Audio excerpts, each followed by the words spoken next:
French fry এমনই একটা recipe যা ছোট থেকে বড় সবারই কিন্তু খুবই পছন্দের।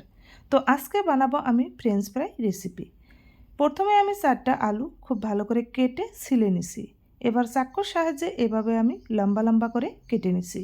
ফ্রেঞ্চ ফ্রাইয়ের আলুটা সবসময় মিডিয়ামে রাখলে কিন্তু খেতে ক্রিস্পি হয়। এই আলুগুলো বয়েল করার জন্য আমি একটা হাতার মধ্যে দিয়ে দিছি পরিমাণ মতো জল, দিয়ে দিছি পরিমাণ মতো লবণ। এবার আলুগুলো আমি 5 মিনিট বয়েল করে টিস্যু পেপারের মধ্যে জলটা জড়িয়ে নামিয়ে নিচ্ছি। এবার এখানে দিয়ে দিছি হাফ চামচ হলুদ গুঁড়া, দিয়ে দিছি 2 চামচ কর্নফ্লাওয়ার।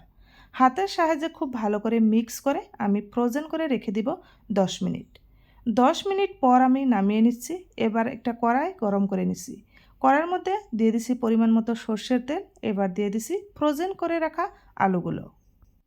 প্রথমে চুলার আঁচটা আমি লো ফ্লেমে রেখে দিছি। এবার লাহে লাহে হাই করে দিব। ফ্রেঞ্চ ফ্রাইটা একটুখানি সময় নিয়ে ভাজলে কিন্তু খেতে ক্রিস্পি হয়। দেখুন কালারটা অনেক সুন্দর এসেছে। এবার হয়ে গেছে, আমি নামিয়ে নিব। ফ্রেঞ্চ ফ্রাই আমরা বেশিরভাগ বাইরে থেকেই কিনে খাই। বাইরের ফ্রেঞ্চ ফ্রাইগুলো খেতে বেশি ভালো লাগে না, দামও কিন্তু অনেক পড়ে যায়। আর যদি আপনারা এভাবে বাড়িতে বানিয়ে খেতে পারেন তাহলে এর স্বাদ পাবেন দুগুণ। যদি আপনার হাতে সময় না থাকে তাহলে কিন্তু আমার এই পদ্ধতি অবলম্বন করে 10 মিনিটের মধ্যে আপনি ফ্রেঞ্চ ফ্রাই বানিয়ে নিতে পারবেন।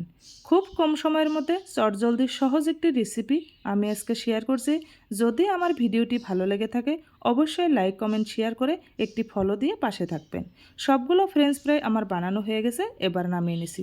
দেখুন একেবারে জর্জরে মুসমুসে নরম তুলতুলে এই ফ্রেঞ্চ ফ্রাইটা যদি ভালো লাগে অবশ্যই ভিডিওটি একটি শেয়ার দিয়ে পাশে থাকবেন।